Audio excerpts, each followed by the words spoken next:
안녕하세요. 웅덩이 매매법 레버리지 ETF 장기 투자자 디벨로몽입니다. 오늘도 계좌 먼저 공개하고 시작합니다. 왼쪽의 미국 직투 계좌는 1억 300만 원 수익 중이며 오른쪽의 ISA 계좌는 590만 원 손실 중입니다. 두 번째 계좌도 다시 마이너스로 전환되었지만 환차익으로 방어를 하고 있는 중입니다. 마지막으로 비트코인은 3,700만 원 수익 중이며 현재 기준 총 1억 7천만 원 수익 중인 상황입니다. 여러분, 처음에 관세 불확실성으로 하락할 때 마이너스 3%가 몇 년 만에 처음 찾아오니까 마이너스 3%만 떨어지면 다들 충격이 꽤 크셨을 겁니다.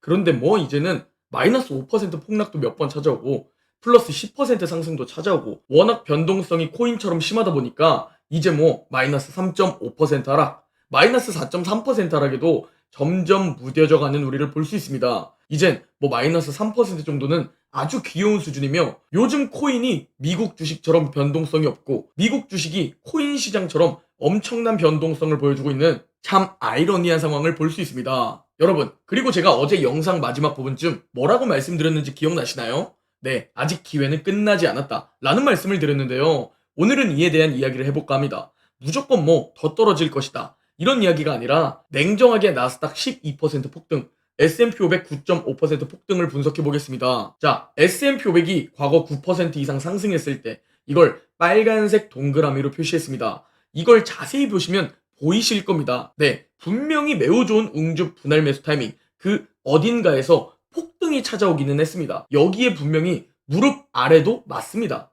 그러나 1987년 블랙 먼데이 때, 2008년 리먼 브라더스 때, 2020년 코로나 때를 모두 살펴봐도 최저점에서 나타난 것은 아니었다 라는 것을 확인해 볼 수 있습니다. 자, 추가로 S&P 500이 역대 최고 하루 폭등을 보여준 상위 20개 데이터를 가지고 왔는데요. 이번 9.5% 폭등은 역대 세 번째로 꼽히는 폭등이었습니다. 과거 이렇게 폭등하고 나서 그 후 단기적으로 5일 동안 주가는 어떻게 움직였나, 이 부분을 살펴보면 꽤 높은 확률로 빨간색을 볼 수 있습니다. 즉, 꽤 높은 확률로 단기적인 눌림이 찾아왔었다 또는 추가 하락이 찾아왔었다 라는 것을 우리는 분석해 볼 수 있습니다.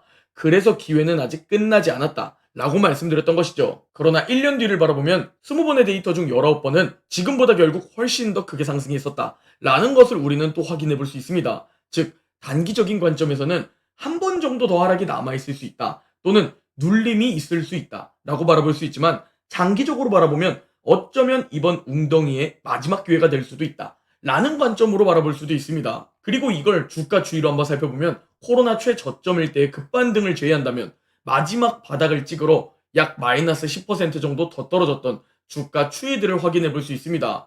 그리고 결국 추가로 더 떨어졌을 땐 사실상 그때가 하락장의 마지막 바닥이었습니다. 그렇다면 이번에도 마지막 최저점을 찍으러 약 마이너스 10% 정도 떨어지거나 또는 눌림을 주거나 쌍바닥을 보러 간다면 이는 기회일까요? 아니면 위기일까요? 네, 저는 당연히 기회라고 말씀드립니다. 항상 강조드리지만 장기적으로 바라보기 때문이죠.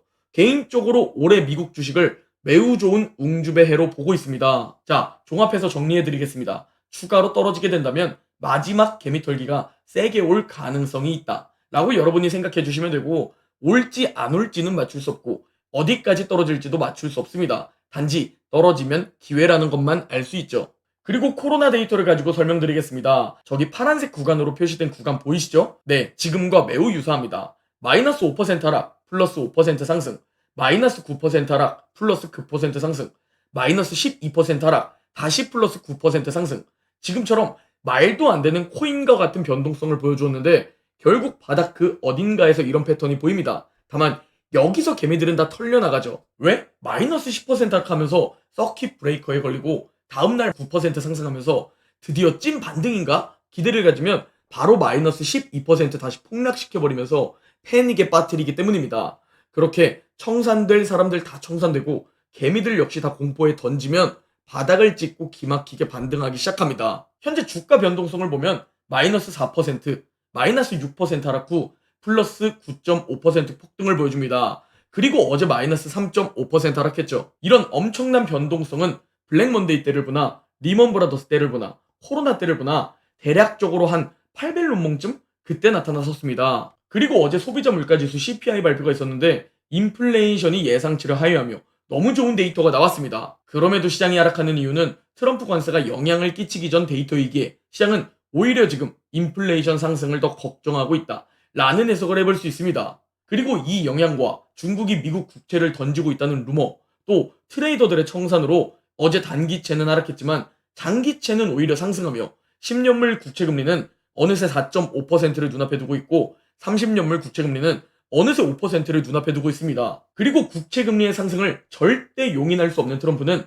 사실상 중국에게 관세를 더 부과하면서도 중국과 협상을 잘해보고 싶다 라면서 손을 내미는 제스처를 보여줍니다. 중국과 합의를 하고 싶다. 나는 시진핑 주석에 대해 큰 존경심을 갖고 있다. 그와 나는 오랜 친구다. 라면서 협상 뉘앙스를 풍기기 시작합니다. 결국 미국과 중국 둘 다 오래 끌 수 없습니다. 결국 더 쫄리는 쪽이 먼저 손을 내밀게 되고 결국 두 나라는 협상을 하게 될 겁니다. 다만 이는 여유 있게 지켜봐야 할 부분입니다. 왜? 2018년 미중 무역 전쟁 때 협상을 하기까지 사실상 2년이 걸렸습니다. 2018년 1월부터 시작되었는데 2019년 12월에 무역 합의가 이루어졌습니다. 그리고 이 기간 관세 불확 실성으로 2년 가까이 횡보, 박스권에 갇혔던 미국 주식입니다. 그렇다고 여러분 실망하실 필요는 없습니다. 웅덩이에서 줍줍하신다면 전고점 회복만 하더라도 최소 플러스 30%의 수익을 볼 수 있기 때문입니다. 그게 바로 이 자료에 나타납니다. 연중 어느 시점에 마이너스 15% 이상 하락하면 그의 수익률은 결국 대부분 마이너스로 마감한다 라는 부정적인 데이터입니다. 그러나 이 데이터에 숨겨져 있는 사실은 결국 최대 하락폭보다는 모두 다 상승하며 마감을 했다는 사실입니다. 즉 어느 타이밍에 얼마를 매수하느냐, 이게 투자에서 가장 중요한 부분입니다. 똑같이 미국 증시에 투자를 하더라도 누군가는 돈을 잃고 누군가는 돈을 법니다. 다 언제 사느냐에 달린 겁니다. 남들보다 싸게, 남들보다 더 많이 매수하면 남들보다 훨씬 빠르게 계좌가 양전되고 훨씬 크게 수익을 볼 수 있습니다. 전고점 회복을 하지 않더라도 말이죠. 제가 매수한 시기와 대략적인 금액들입니다. 그러나 저 역시 절대로 단기간에 부자가 되는 방법 모릅니다. 저도 단기간에 부자가 되고 싶지만 아무리 생각해도 이 방법이 최고입니다. 다만 이 방법에도 단점은 존재합니다. 첫 번째, 폭락장까지 각오하고 투자를 한다. 전 두배 레버리지 장기 투자자이기에 고점 대비 마이너스 85% 하락을 각오하고 투자하고 있습니다. 두 번째, 시간을 활용해야 한다는 점입니다.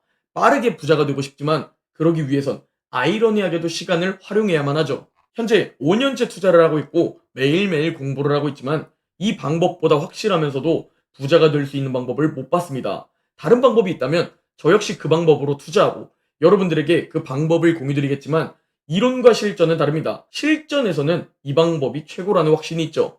그래서 저 역시 계속 지속하고 있고 다행히 자산을 잘 불려나가고 있습니다.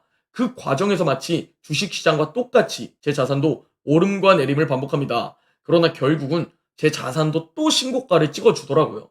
그렇게 우상향하는 투자를 하고 있습니다. 저 역시 이제 다시 소액 웅줍을 하며 마지막 기회를 기다리고 있습니다. 마지막 위기를 버티면서도 마지막 기회로 잡고 싶은 분들은 고정 댓글 확인 부탁드립니다. 이번 주에 보셨다시피 기회는 한순간에 지나가 버립니다. 또 껄무새가 되는 인생에서 벗어납시다 우리. 오늘 영상은 여기까지입니다. 제 영상이 도움이 되셨다면 구독, 좋아요, 댓글, 알림 설정 부탁드립니다. 그럼 다음 영상에서 뵙겠습니다.